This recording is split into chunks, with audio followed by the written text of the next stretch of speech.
Salut les furieux! Eh bien, je suis très content de vous retrouver aujourd'hui pour une nouvelle vidéo. Vous voyez, aujourd'hui, on va parler radio. Alors, dans notre loisir, il est clair que la radio, c'est quelque chose d'extrêmement important. Et il va falloir faire un choix qui dépendra évidemment de la pratique que l'on va avoir. Le choix, il est pas forcément très simple à faire. Il va falloir tout d'abord choisir, si on veut une radio de type un petit peu manette de jeu, hein, si on est habitué à ce genre de forme, ou plutôt une radio classique, il va falloir également se poser la question de ce qu'on va faire de cette radio. Est-ce qu'on va surtout faire de l'aéromodélisme ou faire de l'hélicoptère, auquel cas il vaut mieux se tourner vers une radio avec un système d'exploitation dédié, hein. Je vous renvoie à ma radio ici iX12 que je vous avais essayé avec le système Spectrum par exemple, mais vous avez aussi Futaba, etc., etc. Ou au contraire des radios dans lesquelles on va avoir un système d'exploitation open source, c'est-à-dire quelque chose où vous allez être très libre, mais qu'il faudra un petit peu programmer. C'est le cas de la série des Radio Master. Ici, la Zorro, hein, avec son look manette de jeu, et la Radio Master TX16S, qui elle est vraiment le couteau suisse de la radio sous OpenTX, c'est-à-dire ce fameux firmware open source qu'on va devoir quand même apprendre à exploiter un petit peu. Donc ici, je suis sous OpenTX. On va voir que la radio d'aujourd'hui sera sous Edge TX. La radio que je vais vous présenter aujourd'hui, elle est de la marque Jumper RC. C'est la T20S. Ils n'ont pas mis le S ici. Et on va voir que cette T20S, qui est en open source. Alors, elle est sous Edge TX, hein, qui est quasiment la même chose que OpenTX. En tout cas, si vous avez l'habitude d'OpenTX, Edge TX, ça vous posera aucun problème, et vice-versa. D'ailleurs, donc cette radio va venir en gros se placer entre ce type de radio et ce type de radio là. Chez Jumper, hein, d'ailleurs, on a les deux modèles équivalents à la série Radio Master. On a la Jumper T Pro, hein, je vous mets une petite photo. Moi je les ai pas essayé ces radios là. Donc la Jumper T Pro pour la radio un petit peu manette de jeu, et vous avez la Jumper T16 et la T18 pour venir concurrencer ici un petit peu cette TX16S. Et c'est là qu'intervient notre T20S. Pourquoi? Parce que ça va être un petit peu un mix des deux.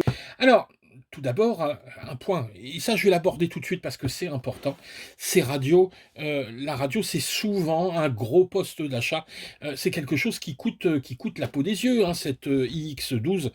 Je vous redis pas le prix, hein, vous irez voir la vidéo, ça coûte quand même un bras.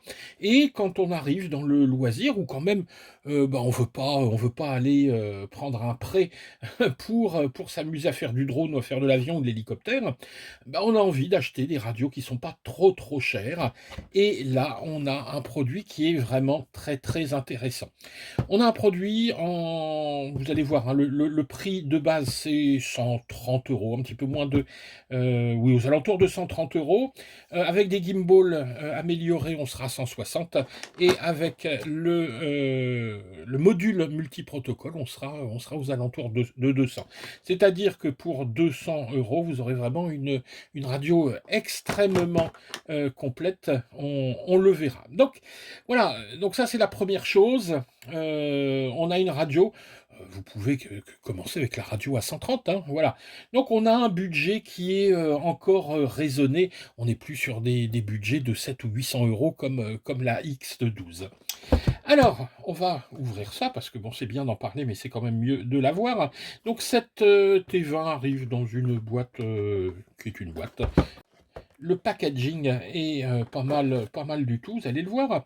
Donc une petite notice. Alors là, la notice, pour une fois, on va en parler un petit peu parce qu'elle est vraiment super bien faite. C'est vraiment, alors c'est en anglais, d'accord, mais c'est pas de l'anglais approximatif et vraiment toutes les informations utiles y sont, et notamment, et moi il y a quelque chose que j'aime beaucoup, et ça, moi je l'avais jamais vu. Regardez, vous avez des menus qui sont représentés en entier. Donc on verra on va descendre dans le menu ou remonter. Et là, vous avez tous les menus en entier. Donc c'est vraiment la notice qui va vous servir de référence. Et c'est vraiment, c'est vraiment bien. Donc ici, alors, cette radio de base, c'est une radio en ELRS. Alors, ceux qui font du drone savent ce que c'est que le ELRS.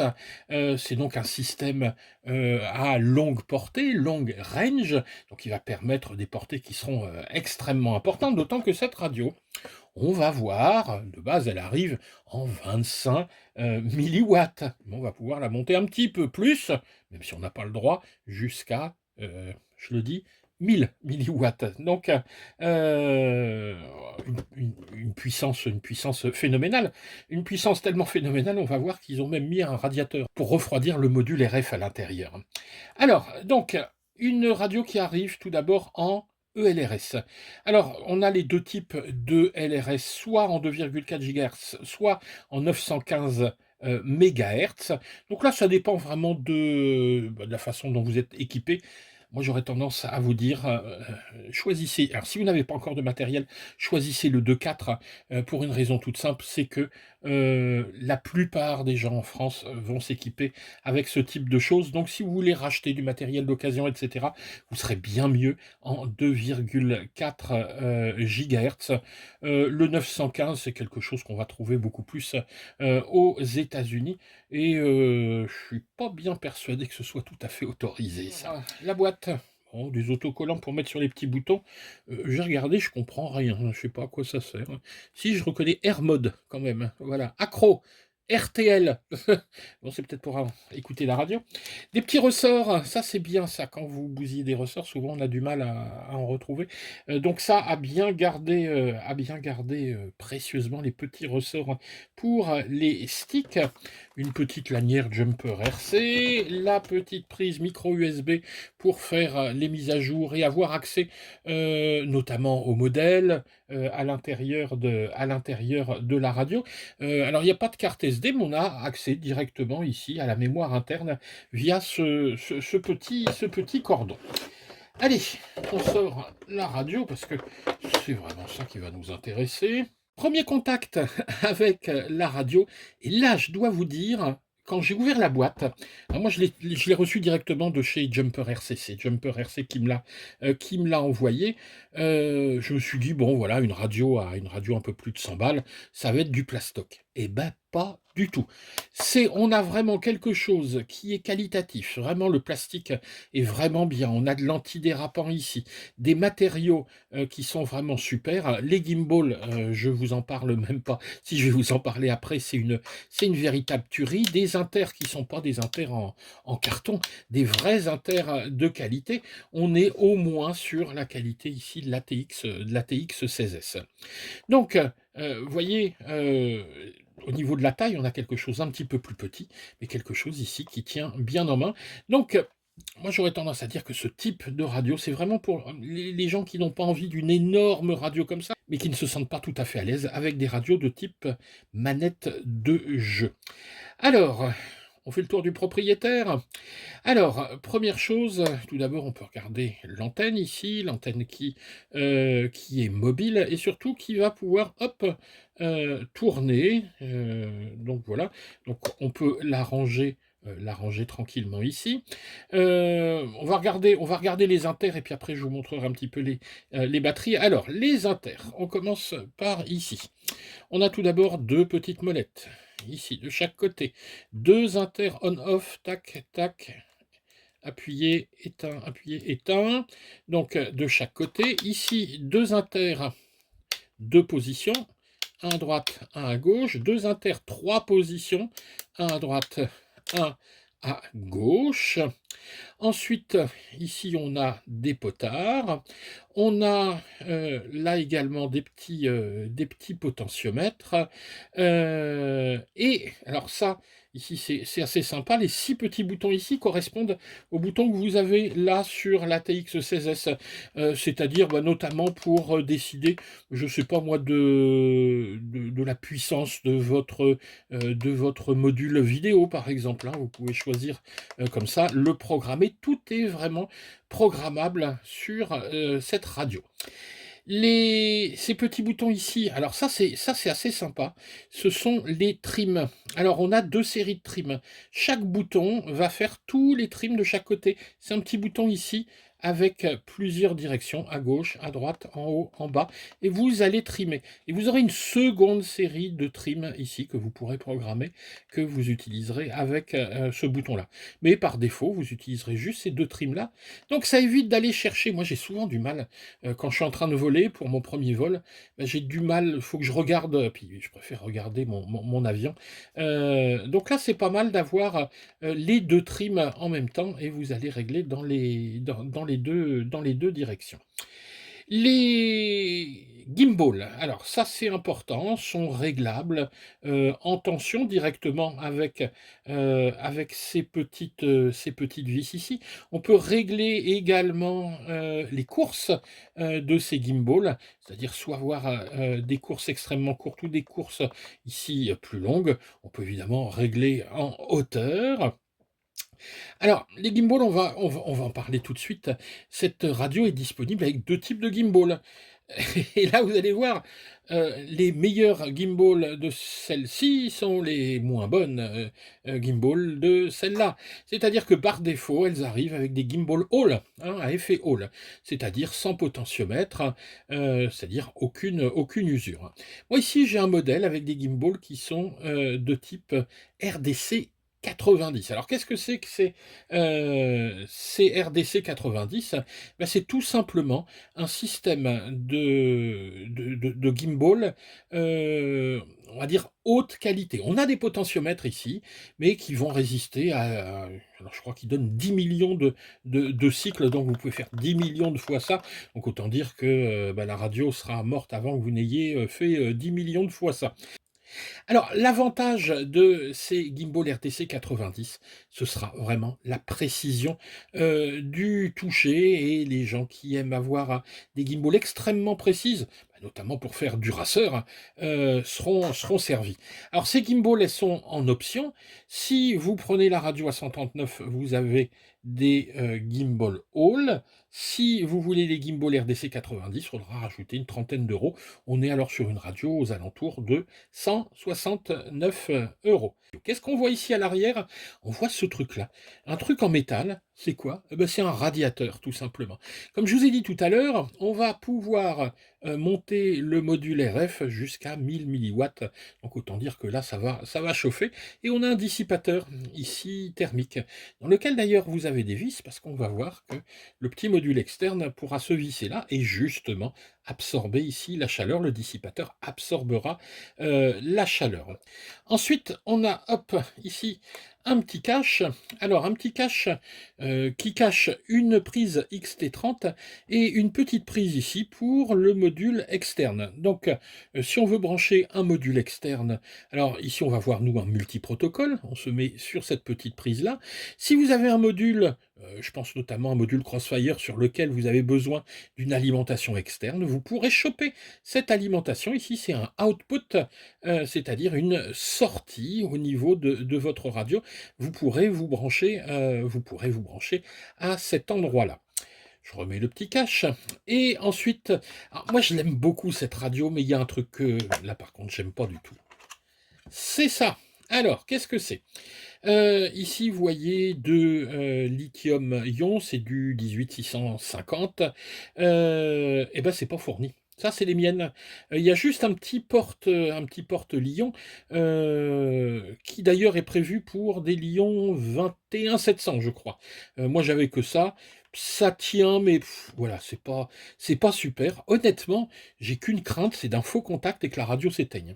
Donc moi je vous déconseille de, ce système-là, je l'ai mis pour l'essai, mais virez le porte-pile et mettez une lipo à l'intérieur, hein. Vous prenez une lipo 2S et vous vous branchez sur, la prise, d'équilibrage, hein, ou même mettez une petite rallonge à l'intérieur et vous vous brancherez comme ça. Donc à chaque fois que vous aurez chargé, vous n'aurez pas enlevé la prise. Je déconseille, hein, ce porte-pile. De toute façon, les porte-piles, il faut vraiment éviter. Donc je le mets là juste pour la démo, mais il est hors de question que j'aille voler avec un truc pareil. Donc voilà, c'est prévu pour du Lion, où il faut améliorer le porte-pile. Bon bref, volez pas comme ça. Le mieux, c'est de mettre une lipo à la place. On va passer maintenant à la partie système, d'exploitation. Eh oui, on a la madame qui parle. Alors bien évidemment, donc on a un haut-parleur. On a ici un petit écran. Alors c'est un petit écran LCD. Il est pas très très grand, mais il est extrêmement contrasté. C'est-à-dire que si vous allez dehors au soleil, vous le verrez très très bien. Donc il n'y a vraiment aucun souci avec ce truc-là. Alors l'écran, vous allez le reconnaître, c'est le petit écran Edge TX dont on a l'habitude. Et la programmation, c'est la programmation OpenTX, hein, c'est exactement la même chose. Alors, qu'est-ce qu'on a dans le menu? On va voir tout d'abord le menu radio. Donc, je fais un appui long sur le premier bouton ici. On a ici les 3 boutons pour les menus. Et ici, la petite molette de sélection, on appuiera dessus pour cliquer. Vous voyez, hein, donc on monte, on descend comme ça. Donc ici, le menu Express LRS. Je ne vais pas vous donner un cours, hein, sur l'Express LRS, il y a plein de tutos là-dessus. Nous, on est là juste pour regarder la radio. Ici, on va se déplacer avec ce second bouton dans les différentes pages du menu. Un appui court pour avancer, un appui long pour reculer. Voilà, hein, donc c'est exactement comme sur la Radio Master, exactement comme sur la T16 ou la T18. Toutes les radios utilisent le même système. Une fois qu'on est arrivé au bout, tac, hop, on repart au départ. Vous avez bien évidemment le menu ici, ELRS classique, donc dans lequel vous allez vous déplacer comme ça. Alors, au passage, comme je vous le disais, hop, on peut aller ici dans la puissance du module. Là, par défaut, on est sur 25 milliwatts et on va pouvoir, hop, comme ça, augmenter jusqu'à 1000 milliwatts. Moi, en règle générale, je me mets sur 100 milliwatts. C'est nettement suffisant. Voilà, on appuie ici sur ce bouton-là pour revenir à l'origine du menu. Maintenant, donc on avait là le menu radio, on va passer sur le menu du système d'exploitation. Donc ici, le choix du modèle, hein, j'ai encore pas créé de modèle. Alors là, pareil, hein, sur le deuxième bouton, on avance. Et là, vous avez toute la programmation HTX ou OpenTX, hein, ça fonctionne de la même façon. Donc là, je vous fais pas un cours, hein, là-dessus. Si vous n'utilisez pas ce système OpenTX, il vous faudra l'apprendre. Et ça, c'est vraiment la difficulté principale. C'est pas une radio qu'on va pouvoir prendre en main, comme une Spectrum, comme une Futaba. Il va falloir mettre un petit peu les mains dans le cambouis. Si vous avez déjà eu une radio sous OpenTX, c'est bon, hein, roule ma poule, ça fonctionnera sans problème. Donc voilà pour les menus. Alors, vous allez me dire, bah oui, c'est bien, mais là, ta radio, elle fonctionne qu'en ELRS, hein, qu'en Express LRS. Et puis, bah oui, mais moi, j'ai un récepteur en FlySky, j'ai un récepteur en FrSky. Je fais comment? Eh ben, pour cela, vous avez la possibilité de mettre un module externe. Jumper RC m'a envoyé donc son module multi protocole. Alors comment ça se présente? C'est pas bien compliqué. Hop, vous avez 3 petits sachets à l'intérieur. Et qu'est-ce qu'il vous faudra faire? Il faudra dans un premier temps aller prendre un petit adaptateur ici et avec les petites vis qui sont fournies avec, hein, il y a pas à s'embêter. Hop, on va oui, enfin, je vais pas retirer le cache, mais on va aller tout simplement fixer ce petit adaptateur sur le dissipateur thermique avec ses 4 vis. Et une fois que c'est fait, on va aller installer le module externe. Le voici. Alors, le module externe, donc vous voyez, il va être fixé sur le dissipateur thermique, comme ça, mais il a aussi son propre dissipateur thermique. Et le troisième petit sachet, c'est l'antenne. Alors, l'antenne, ben, on n'aura qu'à la clipser hop, sur le module multiprotocole. Là, on fait ça et clic, hein, on entend un petit clic. Et on n'aura plus qu'à brancher notre petite prise ici, hop, voilà, sur la prise qui est ici. Donc vous voyez, c'est très simple, hop, l'adaptateur fixé comme ça, le module par-dessus avec la petite prise branchée, hop, à l'intérieur, et vous avez quelque chose qui est extrêmement propre à l'arrière. Ah oui, tiens, pendant que j'y pense, un truc un peu bizarre, alors on le voit pas ici sur la boîte, mais la radio, sur la fiche produit, est donnée avec un manche, ici. Et là, moi, je ne l'ai pas. Ils me l'ont pas mis. J'ai les vis ici, mais j'ai pas le manche. C'est curieux. Bon, on me l'a envoyé. C'est un modèle d'essai. Je vais pas les pleurnicher. Mais normalement, vous l'aurez. Si vous n'avez pas, faut râler, hein. Donc, ça doit arriver avec un petit manche métallique qui est quand même assez pratique quand on pose sa radio comme ça pour programmer. Alors, une fois que ce module est installé, eh ben, on va tout simplement aller, hop, je vais vous montrer où ça se passe. Voilà, on va aller dans la première page.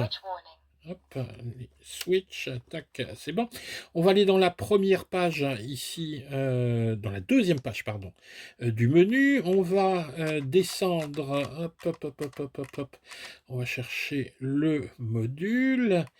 Donc ici, on mettra donc le module interne, ici on le mettra sur off et on ira lancer hop ici le module externe qu'on passera sur on. Et là vous aurez accès à toute une série de protocoles.